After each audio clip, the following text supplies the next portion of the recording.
Hey, what is going on, guys? It's Young here, and today I'm back in our Fortnite video. And in today's video, I'm going to be talking about the best aim assist settings to use here in Fortnite. I made a video like this right at the beginning of chapter 2, and that was kind of when everything was new as far as all the aim assists. It was kind of my first time trying out linear settings, so I wanted to make an updated video to give you guys my opinion on the best aim assist settings to use, and as well which is the best aim assist and what you guys should use for your settings. Just give you guys all my thoughts and opinions on that. And real quick, before we get into the video, I'm going to be giving away V-Bucks every single week. So if you guys want a chance to enter my V-Buck giveaway and win 2,000 free V-Bucks, all you guys have to do to enter that giveaway is to drop a like on this video. Make sure you guys do subscribe to the channel. Also, make sure you guys do turn on those post notifications so you guys get notified for every single new video. And lastly, comment down below either your Xbox gamer tag, your PSN gamer tag, or Epic account, and you guys will be automatically entered into the next giveaway. And also, if you guys like to support me in the item shop, all you guys have to do is go down to the bottom, click on support a creator, type in my code. My creator code is Young Humor, and you guys will have me added and supported as a creator. And alright guys, let's get right to the video.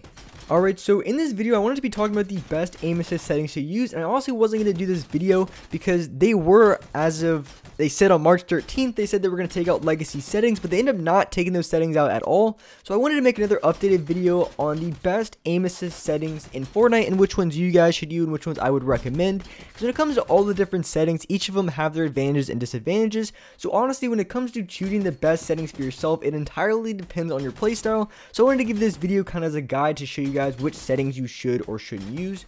So the first settings I want to show are going to be the legacy settings. These are the settings that have been the OG settings in the game. And when it comes to this aim assist, there's a few reasons in which you'd want to use this aim assist and a few reasons why you wouldn't. And there's been a few reasons why you wouldn't that a lot of people just don't talk about that are actually pretty bad as opposed to something like linear settings. So for legacy settings, obviously these are the settings where you have the auto rotation. We are able to get an easier snap on to the other player, which can be very, very effective from mid, close, and far range. A lot of people say legacy is only good from far range, but that really isn't true. I think legacy is the best settings for aiming down your sights. And that doesn't matter if you're close range, that doesn't matter if you're long range or medium range, and that's why I play on a 35% aim down sight sensitivity, because that's very, very good for long range. It's also very, very good at close range, because on legacy settings, you have small analog stick adjustments, so moving your analog stick back and forth like right here is very easy to do so on legacy settings just because of the way the input curve on the setting feels. And I have seen a lot of videos and people saying that legacy settings is only good for long range, but honestly it's not true. Every time that you aim down sights and get that auto rotation, it is a major advantage of legacy settings. So like I said, it could be anything from close range to medium range to long range. As long as you aim down your sights, you can use the full benefit of legacy setting and use it to your advantage. So even if you're close range, going for like a quick, I don't know, like a quick scope with your pump, I don't know, it's kind of the best way to explain it. You're going for a quick ADS shot with your pump, so you get that auto rotation and you get the full benefit of the aim assist. That is going to be the best advantage that you have. But there also, with that being said, there's still some disadvantages you have to know about when it comes to the legacy settings. And for one, the biggest, I would say two big disadvantages. The first one being that flick shots are very, very difficult, meaning because on legacy settings, you do have the boost that you have to worry about, meaning that if you look left to right, it will increasingly get faster the faster you look over to the left or to the right, which can be a big problem when it comes to flick shots because everything's going to be very, very inconsistent and all over the place. So that is something to keep in mind when you are using legacy settings. Flick shots will be much, much harder to have down. Obviously, you can still do flick shots, but they're going to be much more difficult on legacy settings just because of the way the input curve is and how everything feels with legacy settings. And also the other really big disadvantage that you have with legacy settings, and this is the biggest one, and that is going to be your movement. When you are moving with legacy settings, just because it's not as fluid, and you guys if you ever played on linear settings, you guys know when you move to linear settings, your movement is way more fluid. You're able to maneuver around builds a lot easier and a lot smoother. It's less jagged and a lot less rough, which can be a major advantage for a lot of situations. So a lot of people who do, creative builds, things like that, a lot of people do play on linear settings because your movement is 10 times better on linear than opposed to legacy settings. So those are really the biggest disadvantages are going to be your movement and also your flick shots, and the biggest advantages could be just aiming down your sights, and that could be any range from close range to medium range and also to long range.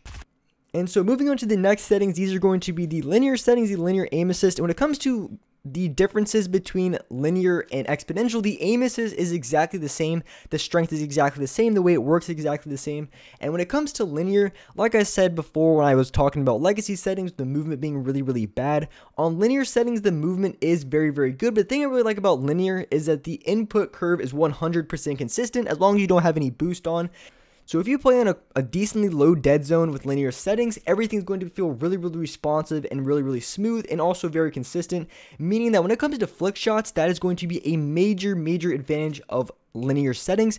Being able to hit flick shots over and over again consistently is going to be a huge advantage for linear settings, and the aim assist is going to be a lot stronger in that aspect. And also when it comes to hipfire accuracy is way better on linear settings than opposed to legacy settings. So if you guys do play on linear aim assist settings, I would highly recommend that almost all of your gunfights you just, I would say almost completely focus on hitting hipfire shots, because when you aim down your sights on the linear settings, you have a boost when it comes to tracking, but as far as the auto rotation, you don't have that like you do have on legacy settings.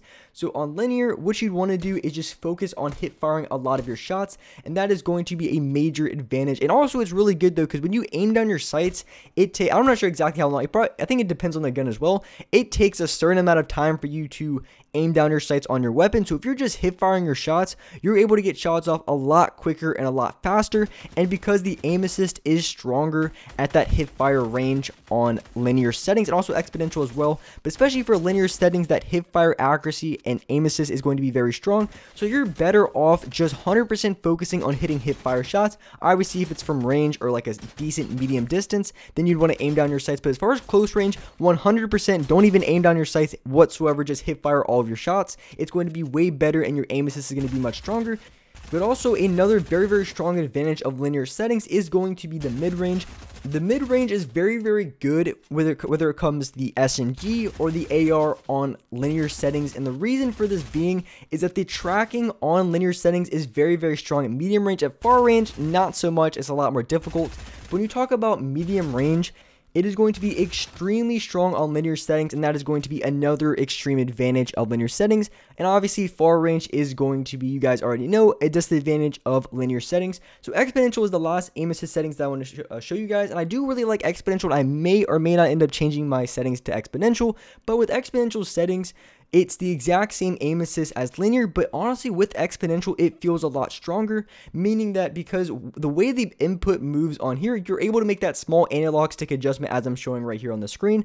So you're able to make that sort of movement, and plus it's 100% consistent when you're moving left to right, but it is a little bit weird because it gives you a little bit of a boost, and that's the way the game allows you to make those small analog stick adjustments. So when you're aiming from range or you're aiming down your sights, it makes you a lot more accurate and a lot more precise when you are shooting your shots, because the way the input feels, but at the same time it doesn't feel 100% smooth, and the movement isn't as fluid as opposed to linear settings. With exponential settings, the aim assist, even though it's the exact same strength as linear, based on the way it feels, it does feel much stronger than on linear settings.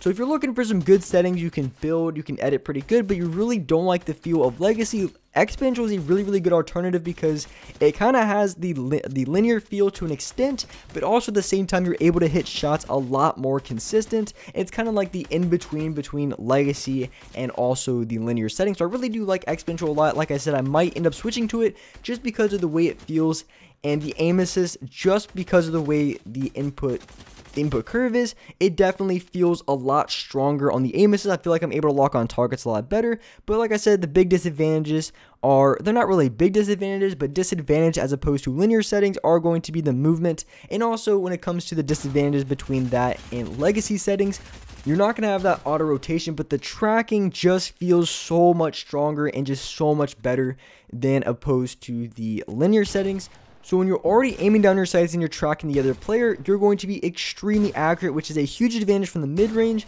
and also the long range. So exponential settings, I feel like for a lot of players, are really good settings for strong aim assist, while at the same time not compromising too much on movement, and also being able to build and edit, because building and editing on exponential does feel a little bit weird compared to linear settings, because I'm just so used to linear settings. But I really do think exponential is a really good idea for a lot of players.